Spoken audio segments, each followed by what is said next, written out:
So Jeff, the mind likes to tell stories, make stories, remember stories.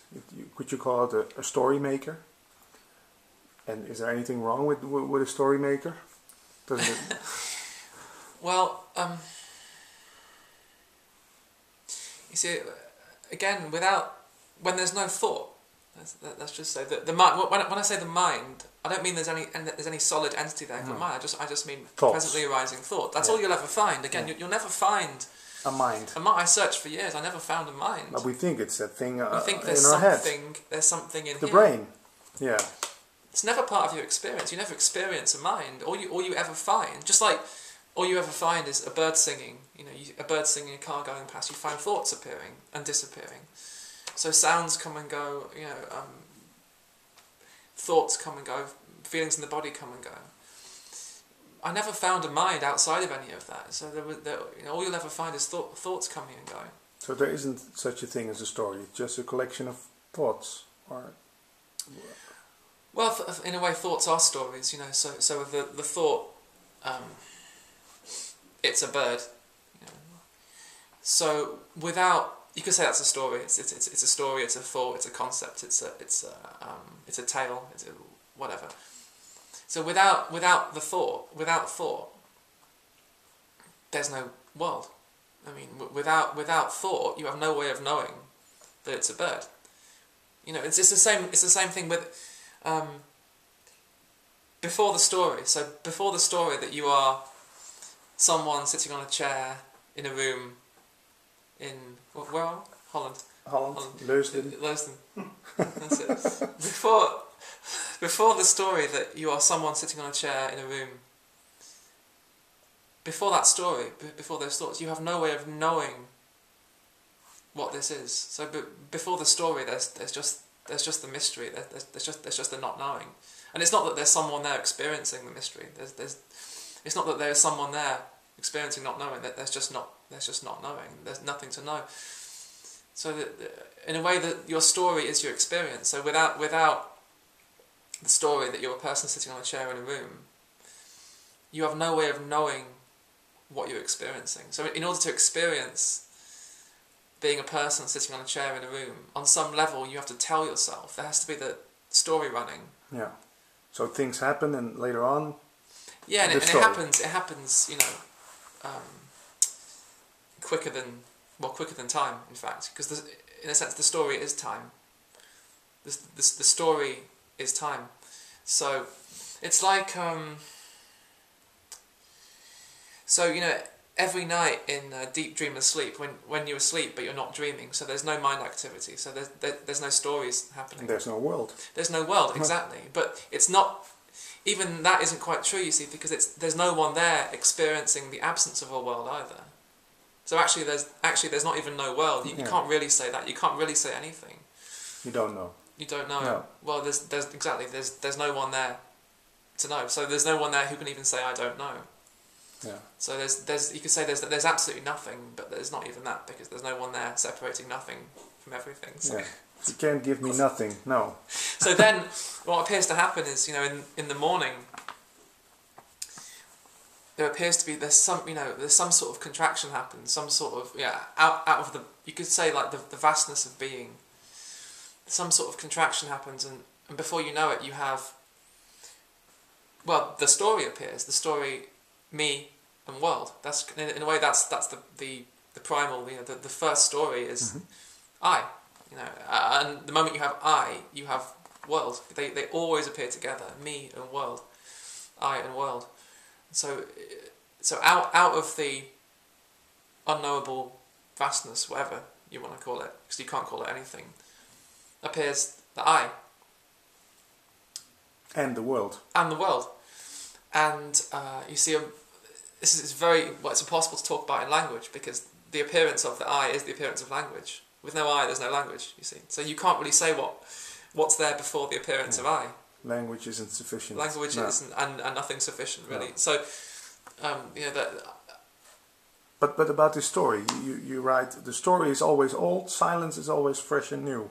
So it always comes afterwards. It's always like it's not the real thing, the story. But but that's what we think is the real thing, the story. But it's just a story about that which you can't talk about, right? Yeah, because the story's old, because it's well, it's language, it's words, and words are always from the past. You know, you've learnt these words, you pick them up in the past. So, you know, in a way, you call this, you say, I'm a person sitting on a chair. It's like, in a way, so you don't have to really see what's happening. You say, oh, I know it. I know. Yeah, I know that I'm someone sitting on a chair in a room. I know that. I know it. So it's not fresh anymore. In a way, it's not fresh, and so you become, yeah. Well, of course, it's just sitting on a chair. It's nothing. You know, there's much more exciting and fresh and important things out there in the world to find. But the first time when you were a little child and you sat on a chair or you walked by yourself, that was fantastic, because it was the first time. You say experience life. Or experience is maybe not a good word, but every time is fresh and new. Sitting on a chair for the first time. But that's what's happening. That's what's happening. Without the story, you have no way of knowing that you've done this before. Yeah. It's the story that tells you, oh, I've done this a million times before. Yeah. It's nothing. It's not. But with sex, you experience it as it's the first time ever, again and again. Normally. Normally. Yeah, I mean it's there in. Yeah, I mean, it's like so many times in our lives, and even like throughout the day, we do experience that freshness, but we don't. In a way, you see, to the mind, the freshness it's nothing, because you can't kind of grasp it. You can't possess freshness. Mm-hmm. The mind can't possess freshness. So in a way, the mind isn't particularly interested in freshness, but it's like always there. It's there in sex, in music, when you're listening to music, when you're absorbed in watching a movie, watching or the clouds, just walking through nature, or just engaged in the conversation, or you know, playing with your kids, or even like doing the washing up, or. But that's a strange thing when you listen to a talk like this, or when you go to a meeting with you. It feels fresh after like 10-15 minutes, when the mind is gone. Stop complaining about it's moist in here or cold or whatever. Then the freshness. Whoop, it comes, but it's still the same thing you tell. So that's the mystery. Well, that's the mystery. I've told this story before, but I think it just it kind of says it all, really. I mean, we've all had this experience. Now, I've been in hospital for a couple of weeks, and I hadn't eaten for a couple of weeks, or a week, I think. I was absolutely starving. Well, I hadn't had any appetite up to that point, but I woke up one morning and suddenly my appetite was coming back. I'll never ever forget my mum. She was so sweet. She went out to McDonald's and bought me like a 99p hamburger. Big Mac? No, it wasn't the Big Mac. Just it was the small. tiny Yeah.